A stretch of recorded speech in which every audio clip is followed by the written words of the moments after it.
بدعتی کا کوئی عمل قبول نہیں ہے. سب سے پہلے عقیدہ ہے, سب سے پہلے عقیدہ.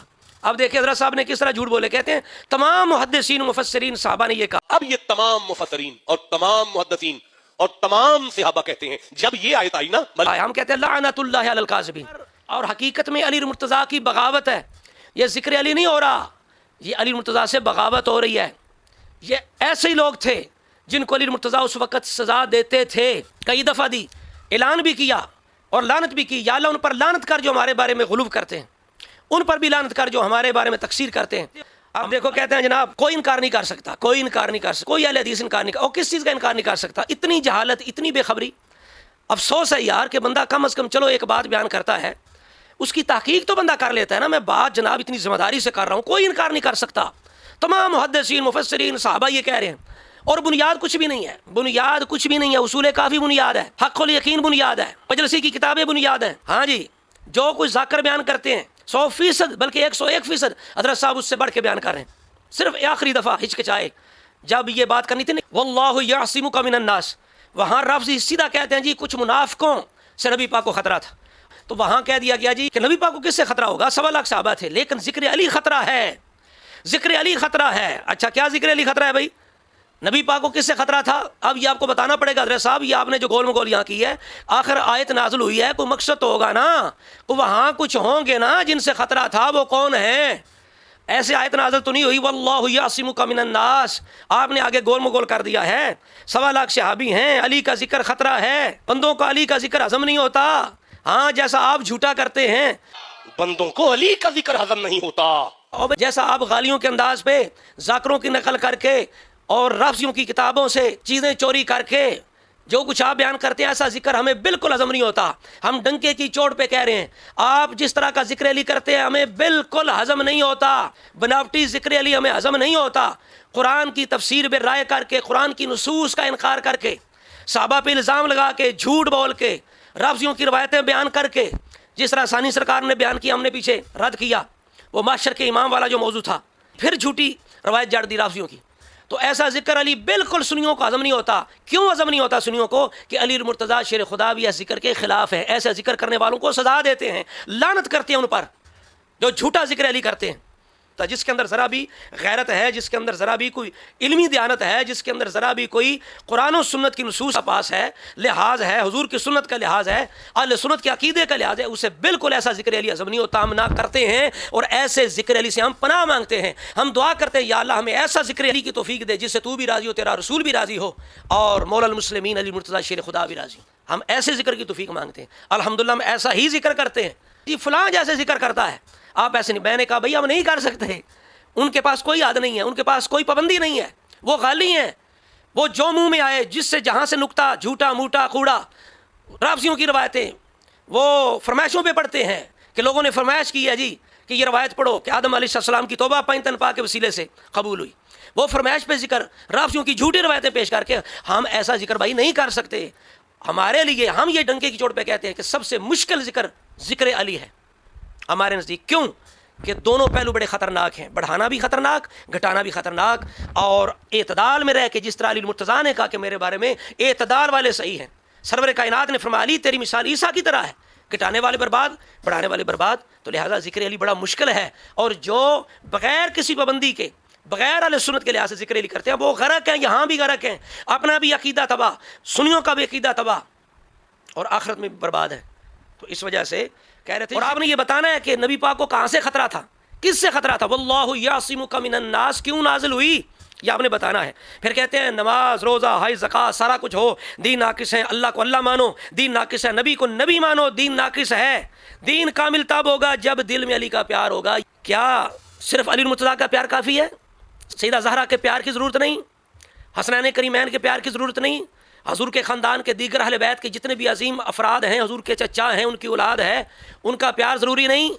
ابو بکر, عمر, عثمان رضی اللہ تعالی عنہم, جتنی بھی اجمعین ہستیاں ہیں اہل بیت سے ہوں, آل سے ہوں, والسابقون الاولون من المہاجرین والانصار, جن کی پیروی کا حکم دیا, وکلا وعد اللہ الحسنی, جن سے جنت کا وعدہ کہ ان سے پیار ضروری نہیں.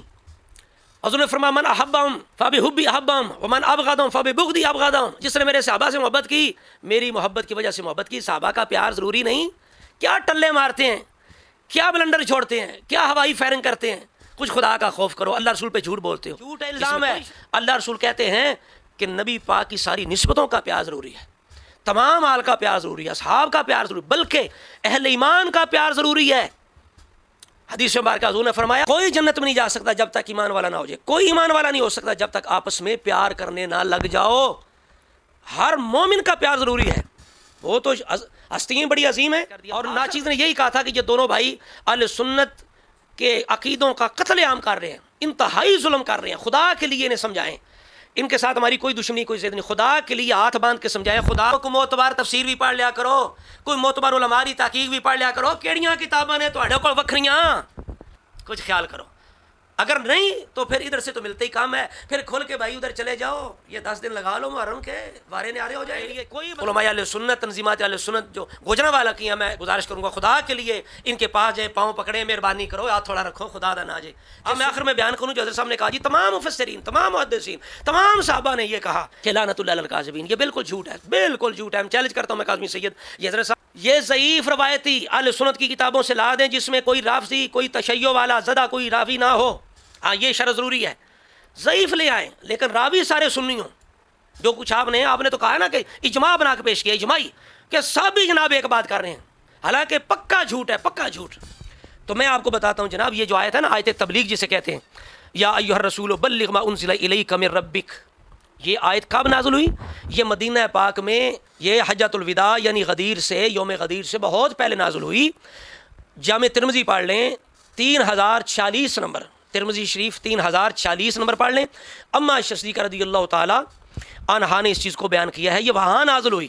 کان النبی یحرس حتی نازلت هذه الآیات واللہ یعصمک من الناس، یہ خطرہ صحابہ سے نہیں تھا، یہ اعلان غدیر من کنت مولا فعلی مولا کی وجہ سے یہ آیت نازل نہیں ہوئی، یہ مشرکوں سے، یہودیوں سے، دشمنان اسلام سے خطرہ تھا، نبی پاک اپنا پیرا مقرر کرتے تھے۔ تو یہ آیت نازل ہوئی تو حضور نے فرمایا چلے جاؤ، رب نے گارنٹی اٹھا لی ہے، واللہ یعصمک من الناس، جو مشرکوں کے بارے میں نازل ہوئی، کافروں کے بارے میں نازل ہوئی، آپ نے اس کو معاذ اللہ کہاں لگا دیا؟ رافضیوں کے نقل میں۔ وہ تو سامنے صحابہ کرام، وہ تو کھلا کہتے ہیں رافضی کے منافقین تھے کچھ وہاں، غدیر کے مقام پر منافقین بھی تھے، یہ جو آج کے منافق ہیں سبائی یہ کہتے ہیں، جو اس وقت کے منافقوں کی اولاد ہیں، وہ صحابہ کو منافق بنا کے کہتے ہیں یہ ان کے لیے واللہ یعصمک من الناس ان کے لیے نازل ہوئی۔ سیاستہ سے بتا دیا، صرف تفسیری روایت نہیں، حدیث کی کتاب سے بتا دیا کہ واقعہ غدیر سے بہت پہلے نازل ہوئی، بہت پہلے، اور یہ مشرکوں اور دشمنان اسلام جو تھے ان کے خلاف۔ دوسری جو آپ نے کہا کہ دین کی تکمیل یہاں ہوئی ہے، ولایت علی پہ دین کی تکمیل ہوئی ہے، جو آپ نے ذاکری کی ہے، تو اس کا جواب خود بخاری شریف کے اندر ہے، کبھی بخاری شریف بھی کھول لیا کرو، سیاستہ بھی پڑھ لیا کرو، پتہ نہیں کون سی یار کتابیں آپ کے پاس۔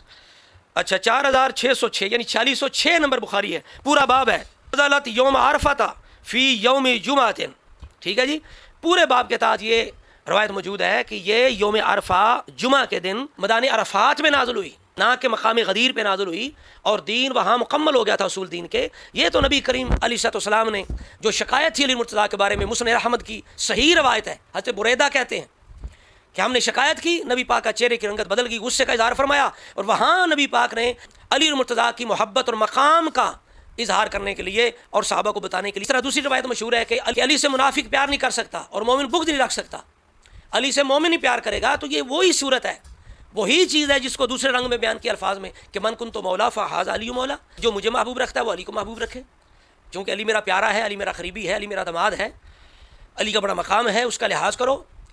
تو نبی پاک علیہ السلام نے صرف اس شکایت کو دور کرنے کے لیے علی مرتضیٰ کا جو مقام تھا، جو شان و عظمت تھی، اس کا اظہار کیا، آپ کے پیار کا، محبت کا اعلان کیا۔ لیکن ویسے مجموعی طور پر نبی پاک نے تمام صحابہ کی محبت کا اعلان کیا، اور انصار صحابہ کی محبت کو بھی ایمان کی نشانی قرار دی، آیت الایمان حب الانصار۔